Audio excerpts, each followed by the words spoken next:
اور پھر یہی بات کی کہ اگر سندھ حکومت کوئی کام نہیں کرائے گی تو وفاق کو کرانا پڑے گا۔ اس سے پہلے بھی فنڈز کی تقسیم پر وفاق اور سندھ میں تنازع پیدا ہو چکا ہے۔ وزیر اعلیٰ مراد علی شاہ نے وزیر اعظم عمران خان کو خط لکھ کر شکوہ کیا تھا کہ صوبہ سندھ کے ترقیاتی منصوبوں کے فنڈز میں مسلسل کٹوتیاں کی جا رہی ہیں۔ وزیر اعلیٰ نے خط میں لکھا تھا کہ 7 سال میں سندھ کی 27 ترقیاتی اسکیموں کو کم کر کے 6 کر دیا گیا ہے۔ آخر یہ تنازع کیوں ہے اور اس کا حل کیا ہے؟ جواب لیں گے تحریک رہنما جناب خرم شیر زمان صاحب سے۔ خرم صاحب شکریہ آپ کے وقت کا۔ سر اس کا حل کیا ہے؟ یہ جو تنازع ہے اس کا حل کہاں پر رکے گا کہ یہ سندھ گورنمنٹ کے بغیر آپ کو لگتا ہے آپ شہری سندھ اور خاص طور پہ کراچی کے معاملات ٹھیک کر پائیں گے؟ کیونکہ ایک حد تک تو آپ کام کرا سکتے ہیں سندھ کے اندر، شہری سندھ کے اندر، اس کے آگے جا کے آپ کو سندھ گورنمنٹ اور سندھ گورنمنٹ کی مشینری کی ضرورت پڑے گی، تو یہ تنازع چلتا رہا تو سر پھر یہ کام نہیں ہو پائے گا۔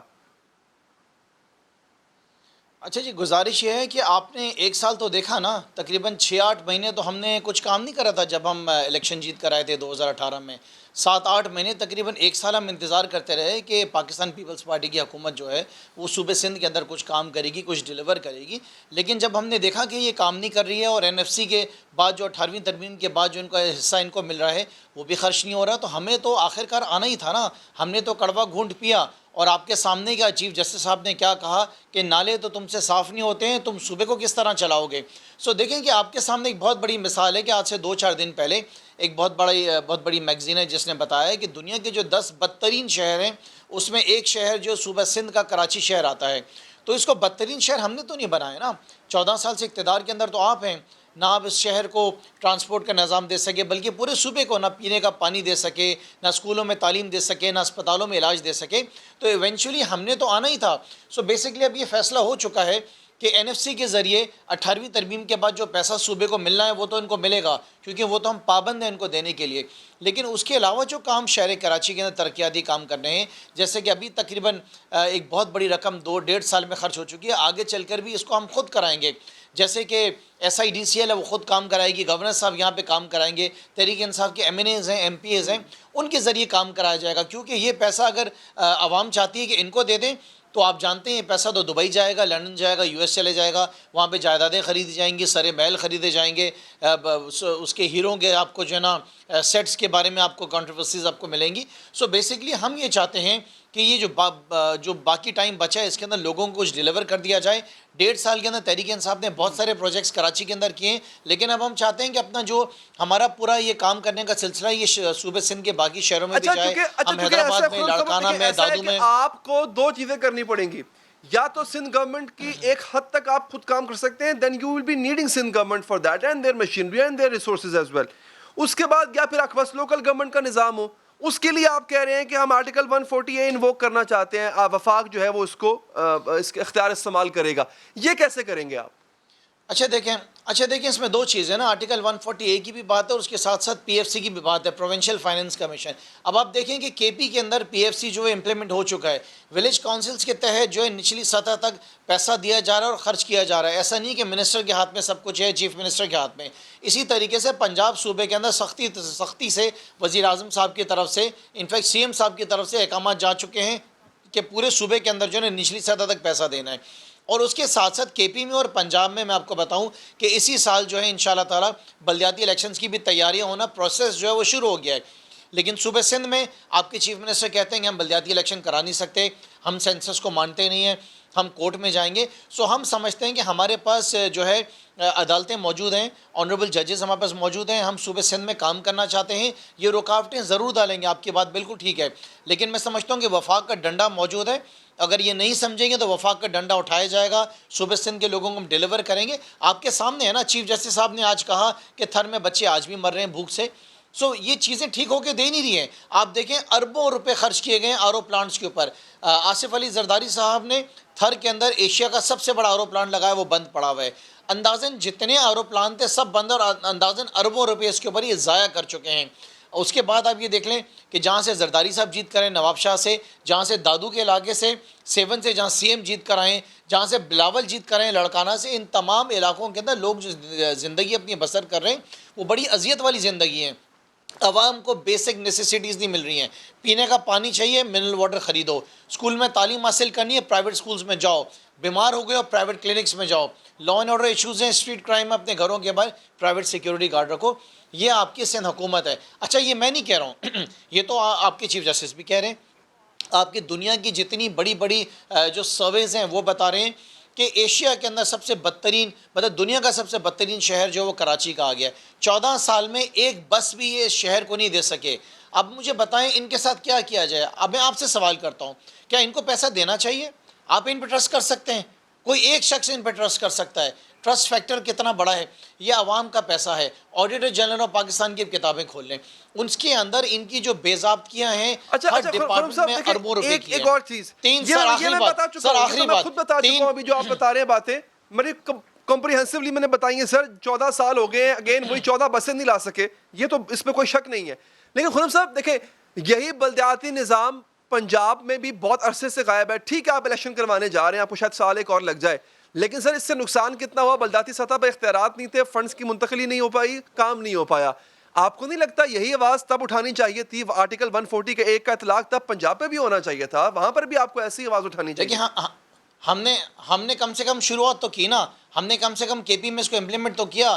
پنجاب کے اندر وزیر اعظم صاحب نے, چیف منسٹر صاحب نے نیچے لیول تک یہ سارے احکامات دے دیے ہیں. اس سال تو ہم الیکشن کی طرف جا رہے ہیں, لیکن میرا یہ سوال ہے کہ کیا پنجاب کے بارے میں آپ کبھی سنتے ہیں سارے مسائل؟ کبھی پنجاب کی ٹرانسپورٹ کے بارے میں ایسی کمپلینٹس آتی ہیں آپ کو؟ کیا کبھی آپ نے سنا کہ کتے جو ہیں وہ کاٹے جا رہے ہیں پنجاب میں, کے پی میں کاٹے جا رہے ہیں؟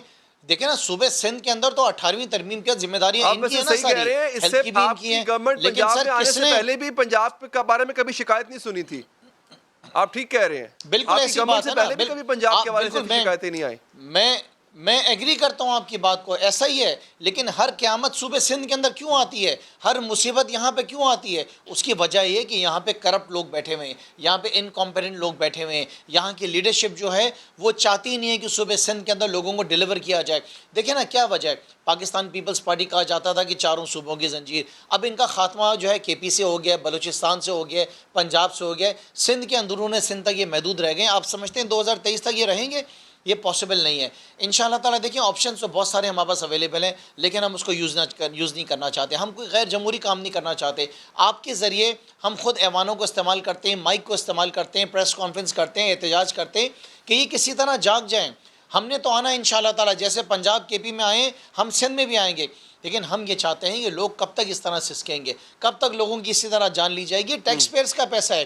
آپ دیکھیں کہ اسٹریٹ کرائم جو ہے وہ خالی اس سال 4-5 مہینے کے اندر اندازاً کو 28 سے 30 ہزار موبائل فون چھن گئے, کوئی 36,000 موٹر سائیکلیں چوری ہو گئی ہیں, کوئی 45,000 موٹر سائیکلیں جو ہیں. بہت شکریہ آپ کا. ناظرین یہاں پر ہم ایک وقفہ لیں گے, وقفے کے بعد آپ کو بتائیں گے کہ سپریم کورٹ رجسٹری کراچی جو ہے اس میں کراچی شہر کے مسائل پہ دوبارہ بات ہوئی, سماعت ہوئی, لیکن کیا واقعی ہی عدالت کے ذریعے کراچی کے مسائل حل ہو پائیں گے؟ اس پر بات کریں گے وقفے کے بعد.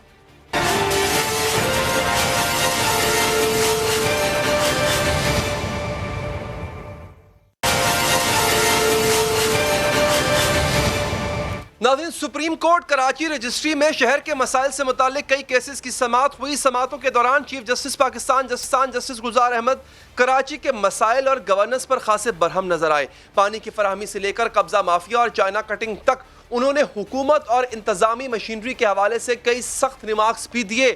اورنگی نالے, گجر نالے پر تجاوزات کے خلاف آپریشن روکنے کی درخواست کو مسترد کرتے ہوئے عدالت نے نالوں پر تمام حکم امتناعی بھی کالعدم قرار دے دیا. دوران سماعت چیف جسٹس پاکستان نے سوال کیا کہ زمین سرکاری ہے تو متاثرین کو ریلیف کیسے دیا جا سکتا ہے؟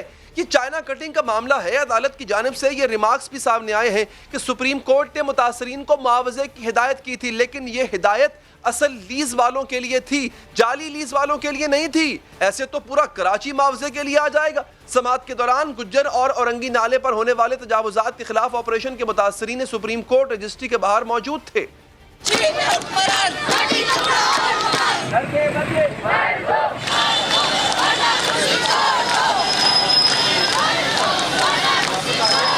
ہم چین کے لیں گے,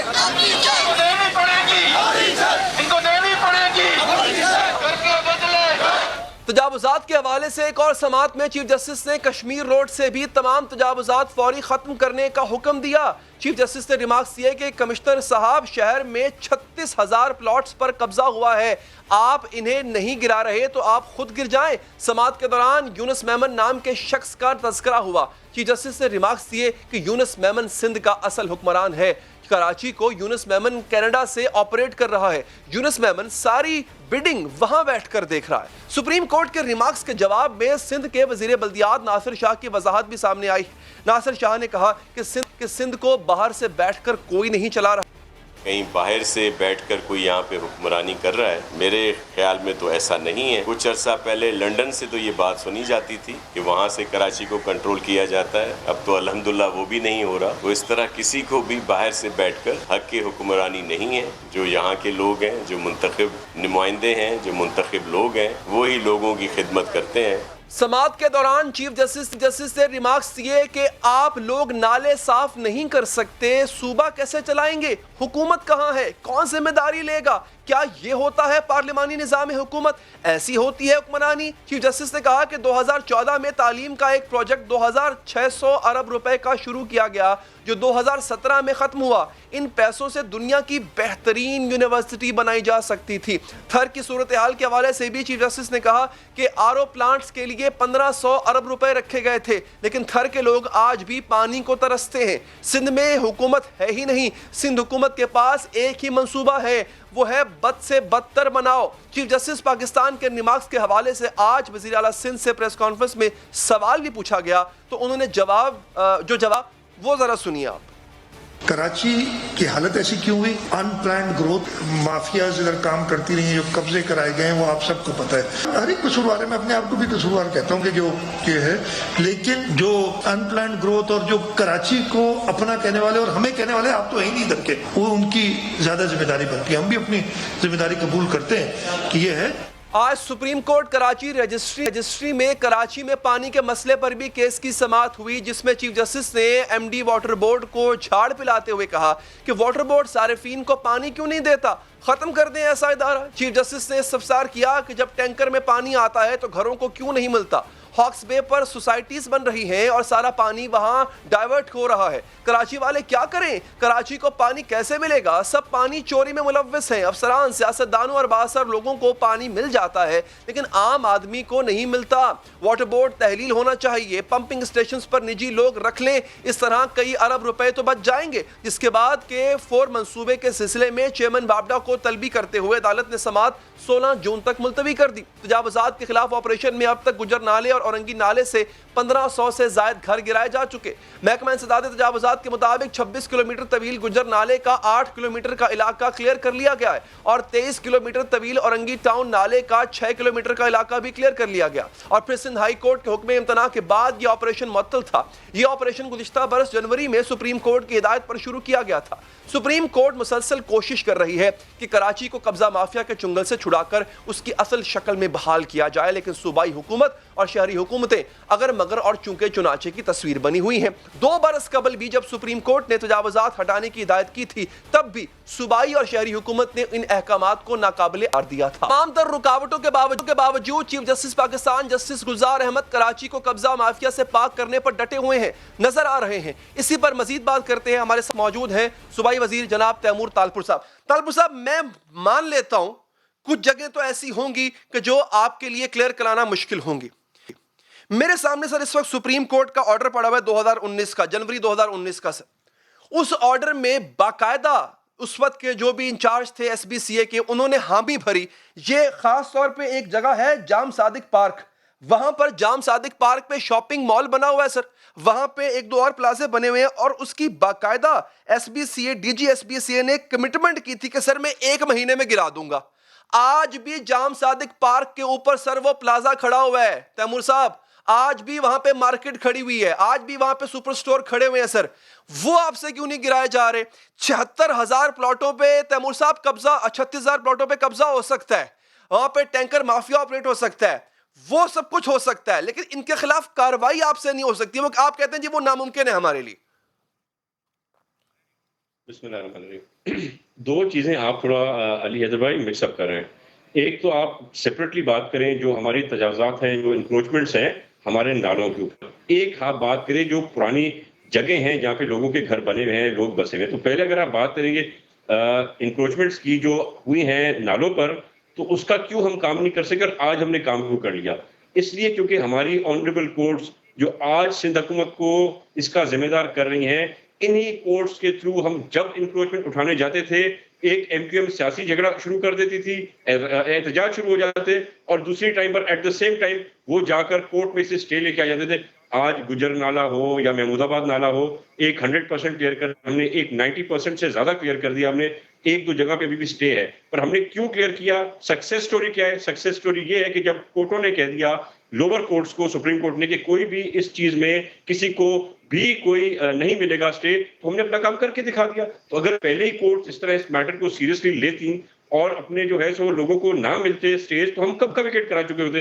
تو دس از دا لیٹسٹ سکسیس سٹوری کہ کورٹ نے کہا 6 مہینے میں ہم نے ہر چیز کلیئر کرا کے آپ کے سامنے رکھ دیے. تو ہمیں کام کرنے کا جو موقع ملتا ہے ہم کرتے ہیں. سر مجھے ایک بات بتائیں, تیمور صاحب مجھے ایک بات بتائیے سر, ایک منٹ سر, میں آپ نے بہت اچھی بات کی ہے, ان لوگوں نے سٹے لے لیا. جس وقت یہ میں گھروں کی بات نہیں کر رہا, میں بات کر رہا ہوں بلڈر مافیا کی, جس کے ہاتھوں یرغمال بنی ہوئی ہے سندھ گورنمنٹ. جس وقت بلڈر مافیا بچوں کے کھیلنے والے پارکوں پہ بلڈنگ اور شاپنگ سٹور بنا رہا ہوتا ہے, میں دوبارہ یہ بات کروں گا, جام صادق پارک پہ جس وقت سٹور بن رہا تھا, اس وقت جا کے گورنمنٹ نے سٹے کیوں نہیں لیا؟ یہ تو سٹے لے لیتے ہیں بعد میں جا کے. آپ کے پاس طاقت ہے سر, آپ نے روکا کیوں نہیں اس شاپنگ پلازا کے مالک کو, اس بلڈر کو, جو بھی تھا وہ, کہ یہ بچوں کا پارک ہے, یہاں پہ آپ بلڈنگ نہیں بنا سکتے؟ آپ ذرا چیک کریں گے اور ذرا انفارمیشن نکالیں گے, تو جتنے بھی یہ پلاٹس ہیں 80% پلس یہ سارے انکم کے زمانے میں انہوں نے بنائے تھے, اور ان کے ساتھ یہ لڑتے رہے ہیں, ریزسٹ کرتے رہے ہیں. اور وہاں پر بھی ہم نے ابھی بھی اسی لیے نہیں کی کیونکہ وہ اب بھی وہیں پہ جاتے تھے, اب بھی کورٹ سے اسٹے لیتے تھے. اب اگر آپ دیکھیں گے لوکل گورنمنٹ کی ورکنگ, سر ابھی تو انکم کا زمانہ نہیں ہے نا سر, آپ گرائیں جا کے. ہم گرائیں تو ان کا اسٹے آپ ویکیٹ کرا کے دیں, ہم گرانے کو تیار ہیں. جس دن وہ اسٹے ویکیٹ ہوگا, اب سپریم کورٹ نے کہا ہے, سر سپریم کورٹ نے کہا ہے اسٹے کی کوئی حیثیت نہیں ہے. سپریم کورٹ کہہ رہی ہے کہ سرکاری زمین پہ کیسا اسٹے. آپ نے آج کی ریمارکس پڑھے نا, آپ نے آج یہی تو بات علی بھائی سمجھ نہیں آتی کہ سپریم کورٹ کہتی ہے کہ یہ اسٹے میٹر نہیں کرتا, اور لوکل اسٹے جو ہے ججز وہ کہتے ہیں کہ یہاں پر آپ ہاتھ مت لگائے گا ورنہ آپ کے خلاف ایکشن لیا جائے گا. جہاں تک بات ہے لوکل گورنمنٹ ڈپارٹمنٹ, سر وہ ایکشن سپریم کورٹ میں جائے گا نا, وہ توہین عدالت کی کارروائی ہوگی. At the end of the day آپ سپریم کورٹ جائیں گے, آپ کو ریلیف مل جائے گا, آپ کو پتہ ہے آپ کو ریلیف مل جائے گا وہاں پہ, تو آپ ڈر کس بات سے رہے ہیں؟ نہیں, کیونکہ ایک ورکنگ کا سسٹم ہوتا ہے. جب ایک اسٹے کسی چیز پہ حکومت کے خلاف آیا ہوا ہے تو حکومت یہ جرات نہیں کر سکتی کہ اس اسٹے کو جب تک ویکیٹ نہ کرائے کچھ کرے. ہم گئے ہوئے ہیں سپریم کورٹ میں, ہم نے گزارشات ڈالی نہیں ہے. مجھے امید ہے کہ 10 دن میں, مہینے میں یا 2 مہینے میں جو بھی سپریم کورٹ سے آرڈر آئے گا, آپ دیکھیے گا ہم کیسے امپلیمنٹ کریں گے. یہ پہلی بار ہوا ہے کہ 2-2 دیکھتے ہیں سر 10 دن یا مہینے میں آپ کس طرح کھاتے ہیں. تیمور صاحب بہت بہت شکریہ آپ کے قیمتی وقت کا. پروگرام کا وقت ناظرین یہاں پر ختم ہوا چاہتا ہے, مجھے دیجیے اجازت, اللہ نگہبان.